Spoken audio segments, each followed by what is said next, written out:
Hello, book lovers. Welcome to Rose and Reads podcast. I'm Sophia. I'm Haley. All right. Welcome back. Oh, thank you for joining us. Today we will be talking about Yellowface. This is such a crazy book. I think I told you to read this. You did tell me to read this, and I really enjoyed it. What was R.F. Kuang? Mm-hmm. Yes. Yeah, Rebecca. Rebecca. So many good Rebecca authors. I know. We're Cheers. on a roll with them. Oh, cheers. We've got a rosé again this morning. Always. A nice Walmart bottle, but hey. Yeah. What is it called? The Chateau... Chateau Saint... Michel? Yeah, I don't know. I can't read it from fancy here. French, obviously. My eyes are starting to go. Like, I'm about to turn 30, and I have noticed I'm squinting at everything. I'm telling you. Getting these crow's feet on my eyes. I have my glasses on today because I woke up and I was just like squinting. They hurt. I had a little headache, and I was like, I gotta wear my glasses. And thank God I did, because looking at our monitors and stuff, it's squinting at them to see anything. At least it's not affecting your reading. No, I have that right in my face. So it's just like a little far away is what's getting me. Like, I can't read the numbers anywhere around us right now. So that's okay. nice. We're going in blind. That's all right. Literally. We're just gonna be talking about this book anyways. And I read this book so I found it on Reese Witherspoon's book club. If you all haven't popped that up yet, it's a fantastic book club. There's so many good reads on it. Easy, fun, great topics. I feel like she always chooses one that's wonderfully different. This was a different book. I never read something like this, but I really enjoyed it. Yeah, I did too. And so I read it on vacation, and I was on the train hopping from Scotland to London, and I was like, this is so good. And it just kept going and going. I skimmed a little bit through the middle when she's spiraling, yeah, which we'll doom talk scrolling about. And spiraling. And this one we're gonna set it up a little bit differently. This podcast we're gonna just kind of talk about the book itself, the concept, because it was really fascinating from start to finish. And we're not going to really dive into every single thing like we've done the last 3 episodes. We're just going to do an overall arch, which I like, because we both, I didn't reread this one for the podcast. I just read it like a month ago. Took some decent notes. So yeah, we're going in. So overall thoughts on this book? I enjoyed it. You were reading kind of like from the villain's point of view almost, because June Hayward, our main character, basically, I wouldn't say she's our protagonist, because she's literally stealing her dead friend's works of writing and creating them as her own, or portraying them as her own. This is what it says. It says Yellowface is about an author basically stealing her friend's, in quotes, manuscript and publishing under her false name and identity. Yeah. So... yeah, when they switched her name from June Hayward to Juniper Song, because the story is like based on Asian, like the war or something, an Asian war. The book that they write. Right. Mm-hmm. All about which the is Asian all based community. on, I'm pretty sure, fact. I'm not sure. Let's do a little disclaimer first of all. I know nothing. Haley knows nothing about Asian culture, but we enjoyed this book quite a bit. Oh, 100%. We learned a lot. And I think it's important to learn and realize that obviously there's other races out there, and to learn about them is so important. Struggles and what happens in their communities, honestly. Yeah. And so if we get something wrong, guys, we're just talking about the book. Okay. Yeah. And we are going to put out a disclaimer on our Instagram that what we say in this podcast, you basically can't sue us. Please don't, or try to not to, because I just enjoyed the book, and I thought Rebecca did a great job writing it. Yeah. It was satirical. It touched on a lot of things that I'd never read about, like the publishing world, for one. Oh my God, it was so fascinating. It was very fascinating how from start to finish a book is. And then even after it's published, how years later she was going to conferences and just the royalties, the social media spiral. And I feel like that happens. Like in this book, June Hayward, she puts out her friend's book, even though she says it's hers. And then people start to they love her. She's the best new thing. And then she turns into, oh wait, somebody comes out and it's like, wait a second.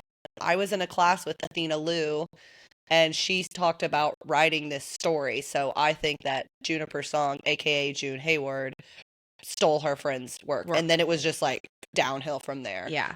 the internet went crazy on her. She called them the Twitterati, I know. which I loved.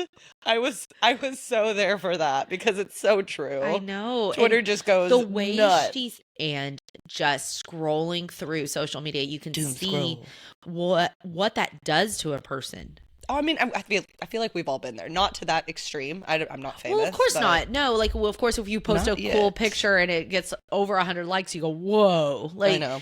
you know, and that's just what everybody does nowadays. But to see it full force into Mhm. something like this, An unstoppable force of people just coming at you or Mhm. praising you.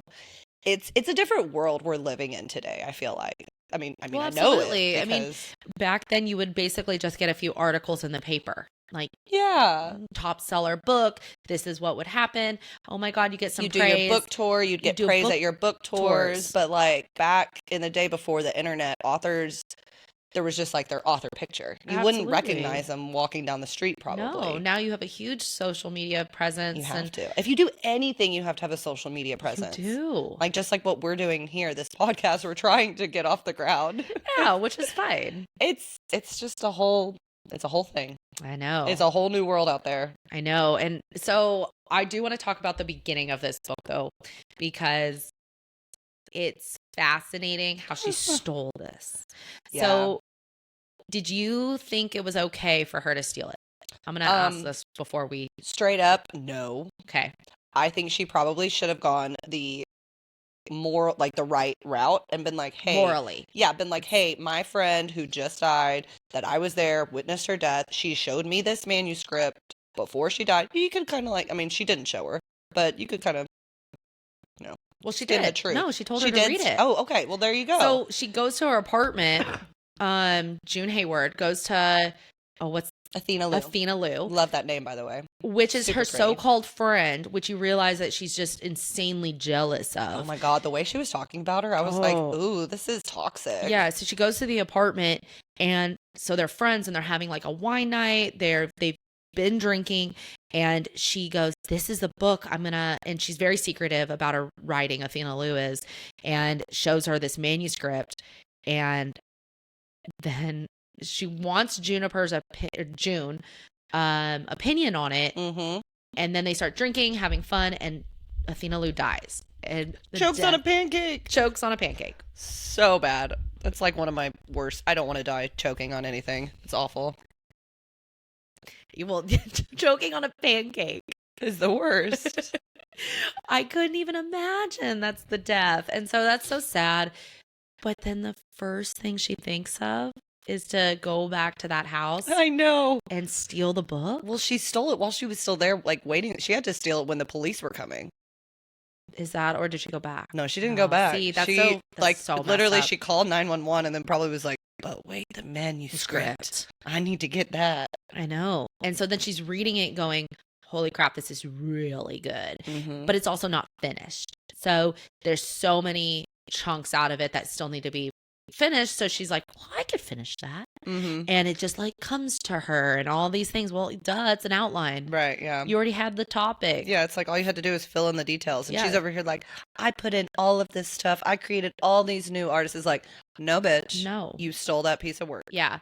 And so when I was reading it, I was like, okay, like you said, she should have went down this path. 100%. But I can also see from the way her writing was, it was beautifully written, of why she chose that and justified it.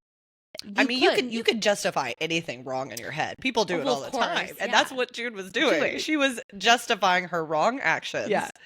in her head. Because, I mean, it's told from her point of view Yeah. the entire way through. Mm-hmm. And so, I mean, I was just like, no, June. No, you did a wrong thing here. You're at first you're like, okay, I can see this, and then you go, yeah, this went a little too far, June. No, don't do this. No. Oh, you're doing it. Okay. Oh, yep.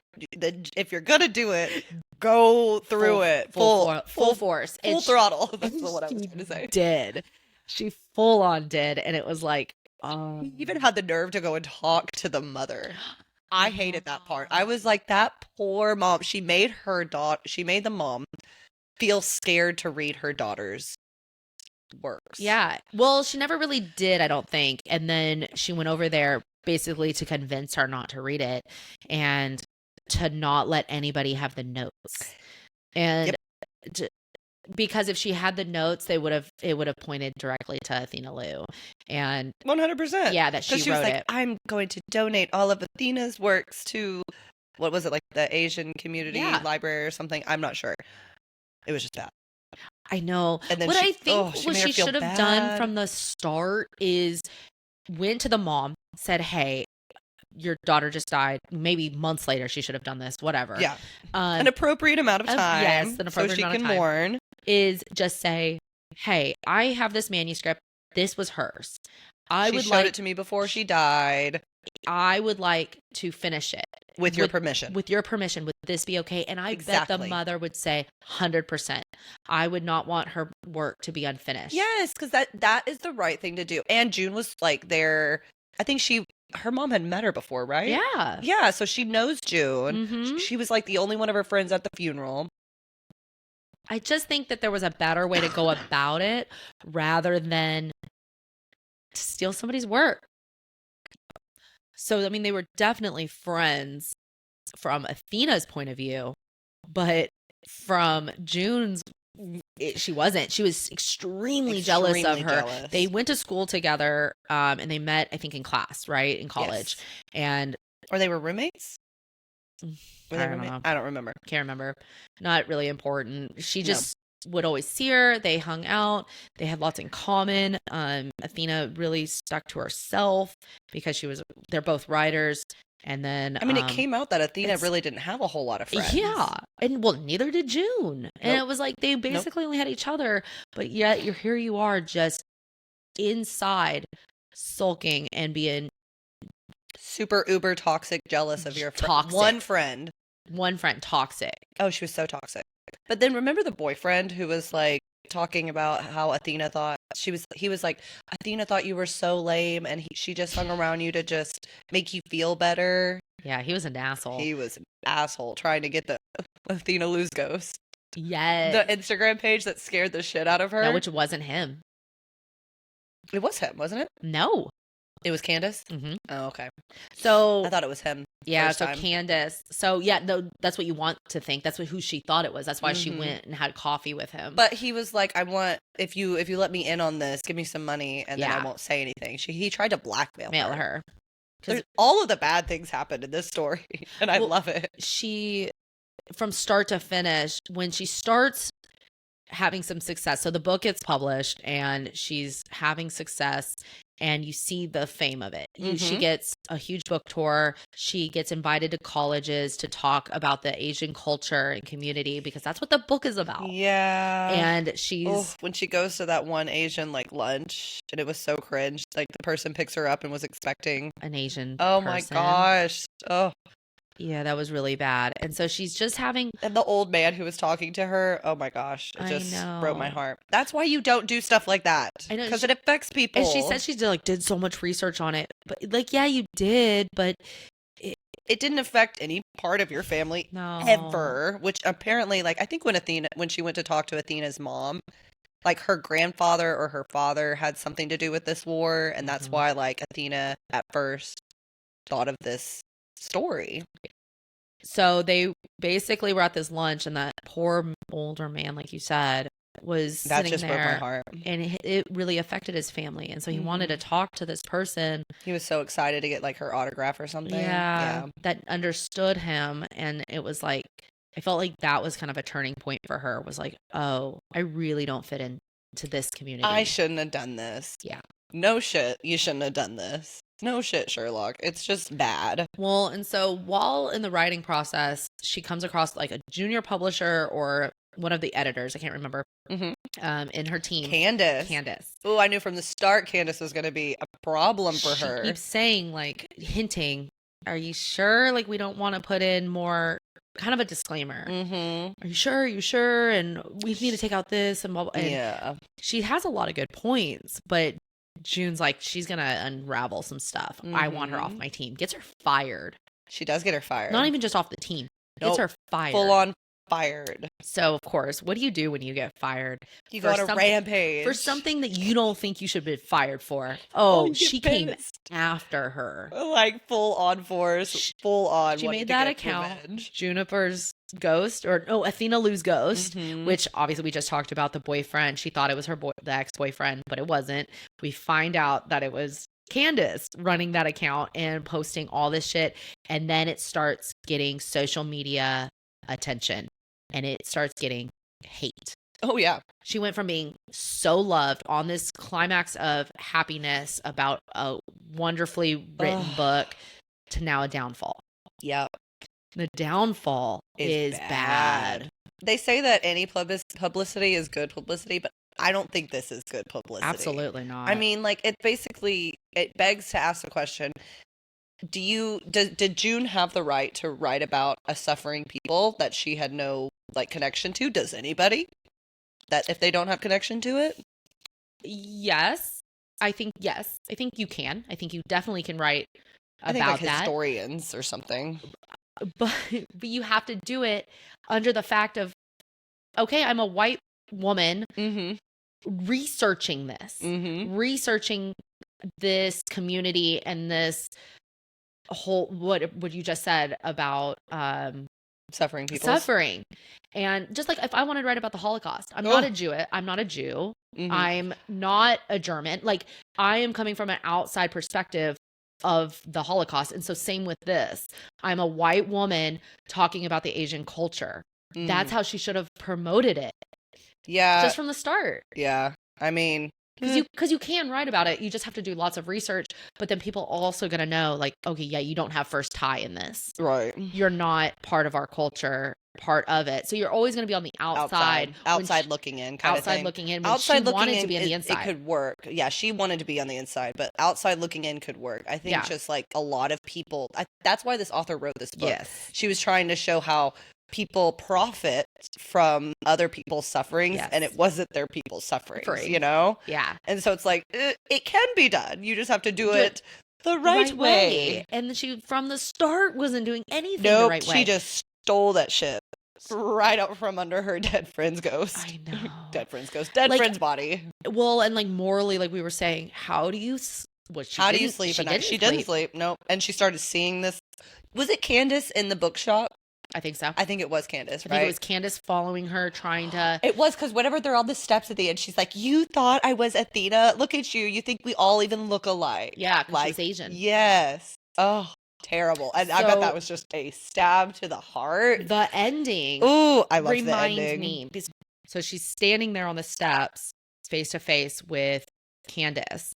And Candace is basically yelling at her like, yeah, you stole it, and June comes clean. I think like all those feelings are bottled up, and she just like releases it and was like, yeah. Well, June thought that it was literally Athena's ghost. She was talking into the void, like she couldn't see Candace at first. That's right, yeah. She couldn't see her at first. And she's like confessing everything to Athena's ghost because these steps that she had her meet on were like, they did something there. They worked out, or something happened in Athena and June's past where she was like, only Athena would know that she was making it all up in her head, being all paranoid in her head about this being a ghost.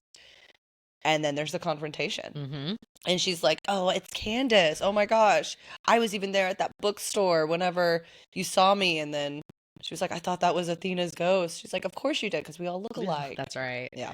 And well, so then they're arguing on the steps, and Candace is like, you're a fraud. I am going to tell everybody this. And you got me fired. I can't make my rent. Like, she's pissed because obviously she's been done wrong. Yep. And so June just can't stand that. So she attacks her and she tries to push her off these steps, basically trying to murder her. You haven't done enough to the Asian community. Now you're going to try to murder somebody. And so she's like attacking her. Well, they kind of fight off, and June ends up rolling down the steps. Yeah, June ends up being the one that's hurt. Actually is hurt, and she wakes up in the hospital. Oof. And then of course it's already out. Candace publishes all this stuff, and she's like, but then in the end, of course, Jude's like, well, wait, I could spin this in my own direction. I love that. She totally sits there and is like, this can be good. This can be good for my me. new book. Actually, wait, now I can make a whole new book about this and how I was the victim. Yeah. People will love it. It will get 5 stars. And I was just like, oh my gosh, you cannot stop, girl. I was reading it and I was like, whoa. I have a quote from it. Reputations in publishing are built and destroyed constantly online. I don't think that's only for publishing. I think that's for literally anyone. Yeah. But it's true. I know. You can go from being one of the most loved people, but then something happens. Something happens. I mean, like, look at Britney Spears. She was the first one for it to happen to. Dude, poor Brit. I know. Her socials talk about those. Hey, but good for her. She can do what she wants. I'm just like, let it go, girl. Well, yeah. I mean, that's fine. But in this situation, she definitely has no clout to do that. And I think at the very end of the book, like, her publishing company drops her, says like, we did not know anything about this, and is yeah, they do not stand behind her. No, one bit. Well, absolutely not. You can't. That was after the Mother Witch thing came out. Remember? Because I don't even remember what the book was called that she wrote. The last front. It was The Last Front. That one did well. People were like, I feel like she might have stole this from Athena. But she kind of got away with it. She was able to talk her way out of that one. But then she comes out with Mother Witch, and it turns out somebody online was like, nope, here she goes again. She stole from Athena. I was literally in a writing class with Athena when she came up with this. It was like a whole full page or it was paragraph. Like an excerpt. It was just an excerpt that June took from her and created a whole story out of. But plagiarism is plagiarism. You can't steal people's work. And she's doing it again. Yeah, it's like, why can't you come up with anything original? Well, that was she was getting hate on too. Mm-hmm. It was like, stop stealing. Yeah. Come up with your own shit. That's what her publishers were saying to her too. It's just like, why don't we just stay away from anything like of the Asian variety? Stay away from Athena. Do something of your own and we'll support you. Yeah. But apparently she couldn't do it. No. And I think she gets home from the hospital at the very end of the book and is like, okay, well, what do I do next? And she's just spiraling and spiraling. How do I flip this? Her spirals in this book, Rebecca wrote her spirals so well, because I feel like, I mean, like I said earlier, we've all been there. Spiraling, thinking about what's going on online, what's being talked about. Well, or even you sit there and you think like, oh, this is what they're talking about. This is what's happening. Mm-hmm. How am I going to do this? And that's not maybe even what's happening.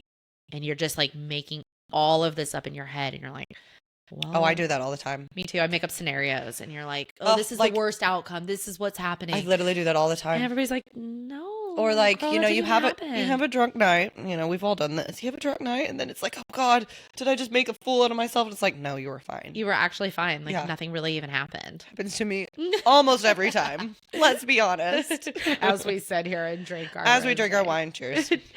Yeah, cheers to a good podcast. I really liked this book. So I did too. I want to read more by her. Well, so because she has that series. What was the series name? Oh my gosh. Now I'm asking you to find something. That's always the hardest part. No, I had it down. Okay. Are we doing the big three for this? Yeah, we are. Oh, awesome. So she has a series, The Poppy War, and then The Dragon Republic, and The Burning God. So those are her series, and then she has Babel. Okay, I want to know if Babel was the movie. You know how they just came out with a movie with, like, I don't remember if it was Leonardo DiCaprio and Florence Pugh. Like, I want to know if that was hers. No. You don't think that was hers? No, I don't think so. No. This was about, I'm pretty sure, Asian community again. Of war. Isn't Babel like Babylon? Or am I, like, way off? I might be way off. Please don't come at me. Babylon. Babylon was like the first. I don't know. Never mind. But all her books have gotten great reviews. She's won lots of awards. This was amazingly written. I flew through it. It was so good. It kept me on. I think I read it in a day. I know. Like in it's a 4-hour sitting. It's a really easy read, and I think super good read. I think it's really fascinating, and I think you guys would really, really like it. I liked it. So, okay, on that note then, on a scale 1 to 10, would you rate it? Oh, I gave this one like a solid 8.5. Yeah. Same. Solid. Same. I have it as an 8. Because I just really liked her writing. Her writing style was great. Beautiful. I did. I loved the spirals. I just loved them spiraling was so crazy. much. Although I did skim. You did through skim? that. Well, through that because it was like sometimes I did went too. too far. It was like page after page after page of the same thing. Mm-hmm. But that's how people who are in their heads are. So I get why she did it, but yeah, I kind of skimmed a little bit there. Yeah, too. and that's why I gave her an 8.5, not a 9. Not a 9. If you notice, nobody has gotten a 9 yet in my book. It's hard to just really, really be up there for me of having all the things checked off. All the things that you like. Mm-hmm. That's why I'm ready for you to read Throne of Glass. It checks off all the marks in mine. I know. You'll get there. I've got a list of books that I got to do for the podcast. Once I convince her to read them, we will talk about them because she will become obsessed. For those of you who know what I'm talking about. I will. So, okay, if you could rename it, would you? Oh. The Death of Juniper Song. Ooh. Well, she didn't really die. No. Athena Liu did. The online death of Juniper Song. Something like that. I told you last time, I'm really bad at naming stuff. I know. It took me a full 9 months to name my child. I'm not kidding. I couldn't figure it out. I really thought about trying to rename this book, and I can't. I really think she did a great job with. We didn't really even talk about what the name came from. Well, so Yellowface is obviously a derogatory term for the Asian community. Yeah. And so I know when you told me to read it, I was like, whoa, okay. When I saw it on Reese Witherspoon's I was like, damn. Whoa, what is she doing? It's like blackface. I mean, that's Yellowface, blackface. I thought it was when you were trying to be there was a lot of stuff in here that we didn't touch on, like how people the sexualization of Asian people, it was talked about in the book a lot. And I didn't realize that was a whole thing. I didn't either. That Asian women are hyper sexualized and it's terrible. Yeah, I didn't either. I mean, it makes sense though with anime and all that stuff. It does, yeah. Now that I think about it, but I've never really thought about it before reading this. There's just a lot in it. Well, yeah, very touchy subject. And I love the cover. It's bright yellow with just two little Asian beautiful eyes with some eyebrows, and that's it. And then Yellowface. Very simple. Very simple. I think it gets to the point. It also is what is this about? It's very catchy. It's a good one. I really liked it. And okay, so if you had to kill somebody off, who would you kill off? Oh, that Marnie girl, her friend, the bitchy friend in her group text. Yeah, I didn't like her. She was all just I just didn't like her. Yeah. I mean, it really wouldn't change the story, but I didn't like her friends at all. They were superficial friends. They were there. Oh, they were totally on the surface. Her career. Huh. Yeah. And then her fame. And then when she started to spiral and downfall and get accused of plagiarism, she was they were not responding to her, which I thought was hilarious. I loved that though. I was like, yes, okay. At least you're staying true to who you are. Yeah. Yeah. True. Y'all are not real friends. I think if I could kill someone off, I would have killed, this is going to sound so bad, just one at a time, the mom. Athena's mom. Oh my gosh, like a stab to the heart, right? Haley. What are you doing over here? You're going to change everything. She would have gotten the notes, probably. She would have stolen the notes from her, or whatever. I don't know. From all the other stories, and then she could have just continued to write. Yeah, maybe she would have written more books. You never know. Maybe it just would have changed the trajectory of how things. Man, I know, right? That's a good kill off. That is a good kill off. I thought that out and I was like, "Ooh, I'm gonna say that." Ooh, girl. Yeah. So that basically wraps up. That's our podcast. Yay! Episode. Really great. Next week, excuse me, is going to be Wrong Place, Wrong Time. Oh, I'm excited. Which is also another Reese Witherspoon book club pick that I believe was last year. You really liked it. I just started it, so I'll have it read by next week. Yeah, so she has no It'll be nice and fresh. I can't wait. I absolutely was obsessed with this book. I thought it was a great topic, so I can't wait to dive into that. And then Iron Flame. Oh my God, I'm so ready. That's in 2 weeks after. Is it? Oh wait, what's after? So we're gonna do a little filler episode of just our favorite books. Filler episode. Yeah. That's what it was. I was about to say. That episode is gonna be great for people who are tuning in for maybe suggested reads. Yes. Maybe come up with a whole list that we didn't particularly care for. To maybe stay away from. I don't know, but everybody's opinion's different if they like that book. Yep. So we'll never know, but it'll be a fun podcast. So keep looking out for that. Yes. And So other than that, I think we are wrapping up here. let's wrap it up. All right. Well, thank you for joining us at Rose and Reed's podcast. Again, I'm Sophia. I'm Haley. See you next time. Bye.